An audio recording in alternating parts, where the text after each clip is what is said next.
Bienvenue dans cette présentation sur le business plan. J'espère que vous allez bien. Alors, pour ceux qui ne me connaissent pas, sur cette plateforme YouTube, je suis Cléopâtre Ouattara, auteur de plusieurs livres, notamment 7 dans le domaine de l'entrepreneuriat. Et je j'accompagne en tout cas les élèves, j'accompagne les personnes qui veulent se lancer dans le domaine de l'entrepreneuriat depuis chez eux. Donc, tout ce qui est activité à domicile, qu'ils peuvent faire avec une activité qu'ils font hors du domicile, donc à temps plein. Et puis, pourquoi pas faire grandir cette activité, on fait une activité à temps plein. Donc, je propose en fait de commencer une activité pendant qu'on a un travail ou pendant qu'on est au chômage ou pendant qu'on vient d'accoucher et développer cette activité au fur et à mesure et puis la faire grandir, puisque je suis passée par là. Alors aujourd'hui, je souhaiterais commencer cette vidéo par le business plan, en fait. Le business plan, pour moi, qui est une étape assez importante pour une personne qui veut se lancer. Donc après cette vidéo, la prochaine vidéo sera autour de marketing mix et modern Canva. Il y aura 3 vidéos comme ça que je vous invite à regarder pour pouvoir justement vous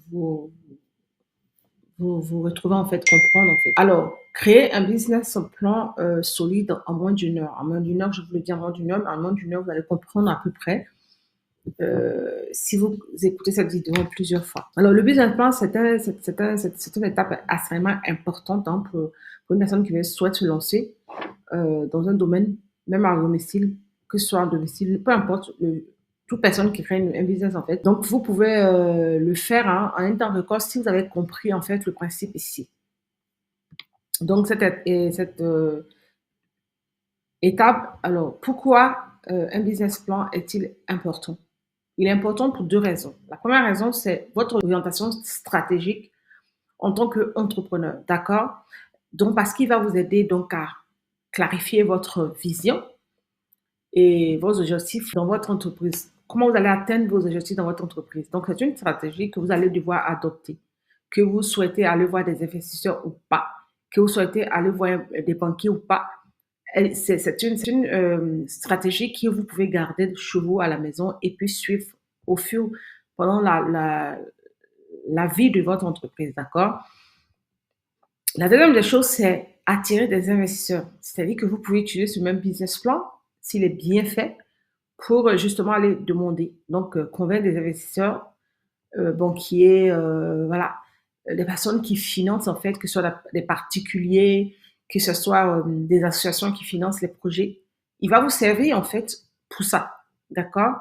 Donc, le business plan, c'est clair et net, c'est un projet, c'est un document qui est extrêmement important pour quelqu'un qui souhaite donc se lancer, et peu importe le type d'entreprise qu'il souhaite lancer, d'accord? Donc, quels sont les éléments qui composent donc le business plan? Quels sont les éléments qui sont importants pour comprendre un business plan et bien le remplir? Nous avons ici, j'ai énuméré 3, mais ils sont plusieurs, d'accord? Le premier élément, c'est le résumé exécutif. C'est une introduction assez concise qui devra être percutante, parce que concise, mais percutante, pour montrer en fait l'essentiel de votre projet, d'accord? Ensuite, la deuxième partie, c'est la description de l'entreprise. Donc, vous allez parler de l'entreprise, vous allez parler de votre entreprise, de son histoire, de l'équipe qui la compose, de son avantage et voilà, de son avantage et sa différence avec les concurrents en fait. C'est ça en fait la description de l'entreprise. Vous n'allez pas parler que mon entreprise fait ça et puis point. Vous allez parler de ce que c'est que votre entreprise, pourquoi vous l'avez créée, quelle est l'équipe qui compose votre entreprise, les avantages qui sont importants pour pouvoir et les avantages de faire confiance à votre entreprise. Et puis ensuite, les concurrents, votre différence avec les concurrents. Voilà, les concurrents sont là, il ne faut pas les ignorer. Mais si vous ne les ignorez pas, qu'est-ce qui vous différencie de ces deux? Qu'est-ce qui fait que vous êtes mieux, vous apportez une valeur ajoutée? La valeur ajoutée peut être financière, la valeur ajoutée peut être sur le produit, la valeur ajoutée peut être sur l'acquisition du produit. Plein de choses permettent donc d'avoir une service client, par exemple. La troisième des choses, c'est l'analyse du marché.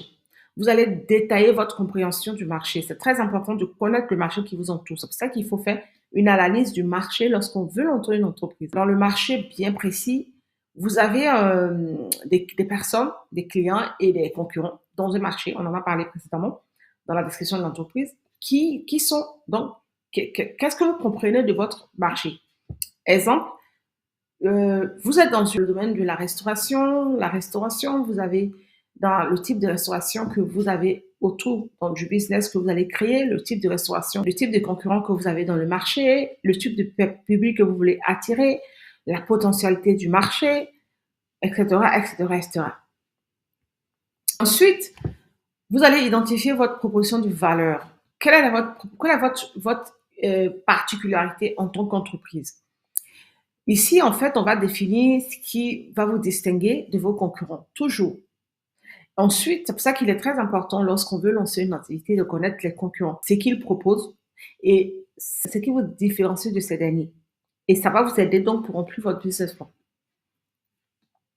Donc, vos concurrents, voilà, offrent d'unique en fait. Et qu'est-ce qui vous différencie? Ensuite, quelle est la pertinence de votre proposition? La valeur, à quelle valeur elle répond en fait? Et puis ensuite, les besoins réels auxquels vous répondez par rapport à vos clientèles cibles en fait. Ensuite, vous allez parler de la durabilité, c'est-à-dire la portion des valeurs euh, euh, difficiles à imiter. C'est-à-dire que vous avez une activité dans laquelle vous êtes. Il sera extrêmement difficile de vous imiter parce que vous avez ce que vous apportez. Il sera difficile pour une personne qui ne maîtrise pas votre vision de pouvoir le copier. C'est comme les entreprises comme Uber Eats, par exemple. C'est une entreprise qui est difficile à imiter, tout simplement parce que sa proposition de valeur, sa durabilité est réelle. On ne sait pas comment ils font, en fait, pour arriver à autant synchroniser les choses. Aujourd'hui, si vous avez l'application Google Uber Driver sur votre téléphone, vous pouvez commander de la nourriture directement sur la même application. Certaines personnes pensent qu'il faut télécharger Google, Uber Eats et Uber Driver. Alors qu'en réalité, Uber Driver vous permet de commander de la nourriture directement sur l'application.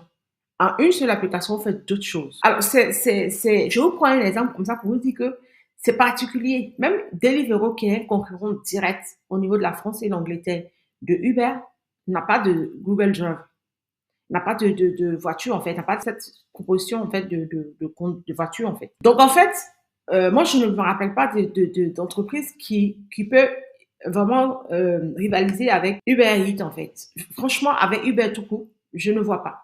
C'est comme, on va prendre le cas d'Amazon. Amazon, c'est la même chose. Nous avons par exemple une entreprise aujourd'hui qui envoie ses produits par des drones pour être beaucoup plus efficace, par des bateaux pour être beaucoup plus efficace. Bref, sur la scène française, on va dire, pour être beaucoup plus efficace.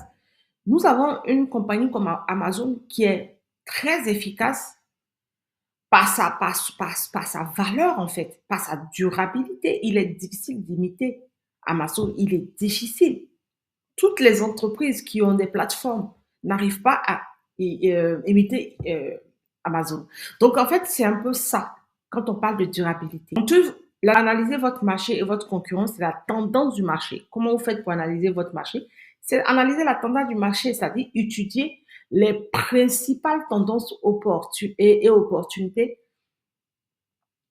et les menaces également du marché.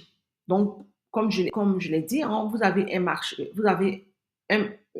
qui est là. Vous allez analyser ce marché, mais vous n'allez pas obligé de parler de ses faiblesses, et menaces en fait. Donc, de la difficulté qu'on peut rencontrer sur son chemin en tant qu'entrepreneur. Il faut jamais mentir dans un business plan. Parce que le but du business plan, c'est de pallier à des difficultés existantes. C'est de voir ce qui est bien et ce qui ne marche pas, d'y pallier, de trouver des solutions avant même qu'il n'existe. C'est-à-dire de dire, en cas ça, il m'arrivera ça, je ferai ça. En fait, vous identifiez un problème, vous saurez comment le résoudre. Vous allez analyser donc les concurrents directs et indirects, évaluer leurs forces. Les concurrents directs sont ceux qui vendent les mêmes choses que vous. Et puis les concurrents indirects, ce sont vraiment les personnes en fait qui sont dans la même famille, qui sont dans la même famille en fait, qui vendent des produits. Par exemple, vous avez un commerce de nourriture. Vos concurrents directs, ce sont ceux qui vendent les mêmes types de produits que vous.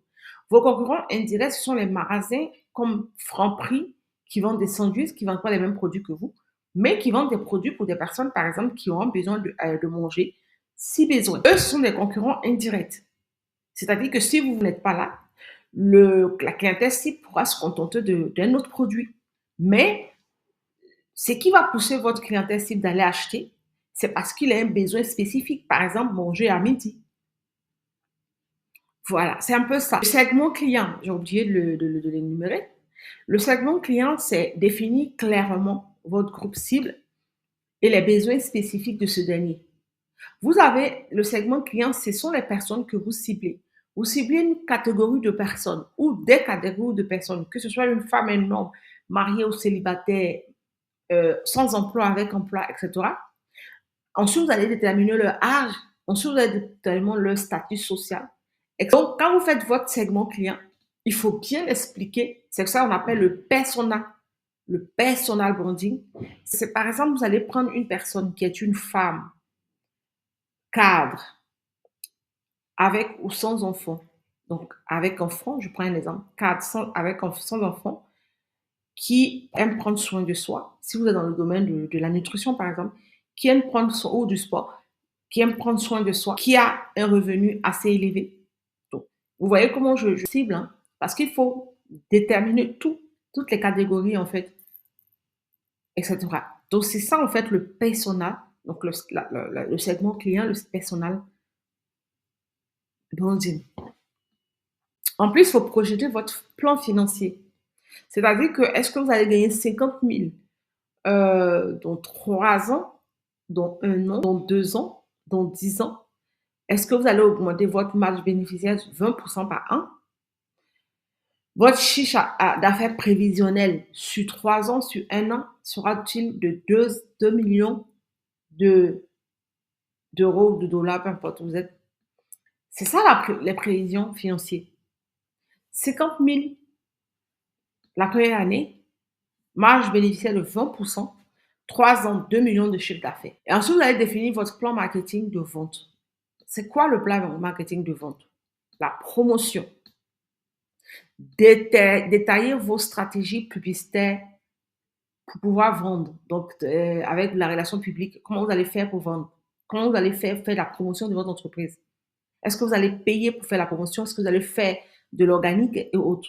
Les canaux de vente, où vous allez vendre, distribuer votre produit pour que le client ait accès. Ou est-ce que vous allez vous adapter? À qui vous allez, c'est pas où le client aura accès à votre produit en gros. Ciblage, c'est vraiment décrit comment vous allez atteindre et acquérir des clients. Est-ce que vous allez faire de la publicité? J'en parlais. Est-ce que vous allez faire de la communication organique et autres? Est-ce que vous avez fait de la publicité payante?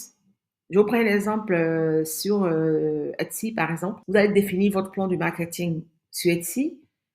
La promotion, est-ce que vous allez vous contenter à l'ouverture de la boutique, de la promotion organique de Etsy, parce que Etsy vous booste dès le début, vous n'avez rien à faire. Est-ce que vous allez faire de la publicité automatiquement? Est-ce que vous allez utiliser quels sont les canaux de vente? Les canaux de vente, c'est Etsy en fait. Je l'ai déjà dit. Mais est-ce qu'en plus d'Etsy, vous allez utiliser un site internet? Est-ce que vous allez utiliser les réseaux sociaux pour amener les personnes sur votre site, sur votre boutique Etsy? Tout ça en fait. Ensuite, le ciblage, c'est de découvrir comment vous allez donc atteindre et acquérir des clients. Donc voilà, c'est sur la page Etsy, sur les réseaux sociaux, etc. Vous n'allez pas vous contenter des clients Etsy. Vous allez emmener vos clients sur votre boutique Etsy pour faire des achats. C'est un peu ça. Donc, vous allez réfléchir, prendre le temps. Conclusion, vous allez réfléchir, prendre le temps de réfléchir à ce qui a été accompli ou au défi à relever. Ensuite, vous allez mettre en œuvre, définir le plan d'action concret pour concrétiser votre business plan. Ensuite, vous allez surveiller régulièrement les progrès et ajuster le plan si nécessaire. Donc, le plan, c'est un outil qu'on peut ajuster, adapter, analyser et modifier en fonction de l'évolution de l'entreprise. Ce qui est valable aujourd'hui ne sera certainement pas valable demain. Et dans ce cas-là, il faudra l'adapter pour pouvoir justement trouver le juste milieu pour votre entreprise. C'est la fin de cette partie de cette vidéo. Laissez-moi un commentaire, un like, partager pour que l'algorithme permette à des personnes comme vous qui veulent se lancer de pouvoir se lancer, de pouvoir trouver cette vidéo, de pouvoir comprendre les différentes étapes pour faire une business plan. Retrouvez la prochaine vidéo sur le marketing sur le Modern Canva. Et je vous invite à la formation, à notre masterclass qui aura lieu le 9, à partir du 9 en 10 jours, dans laquelle nous allons parler de tous ces sujets-là en détail et les analyser, vous aider en tout cas à pouvoir vous lancer tranquillement. Voilà, et toutes les informations sont dans la description. Allez voir et allez sur le site, il y a la réduction, il y a une réduction dans la description. Allez voir la réduction dans la description, prenez la réduction et allez faire votre achat. Je vous remercie, on se retrouve donc dans une prochaine vidéo. Ciao, ciao.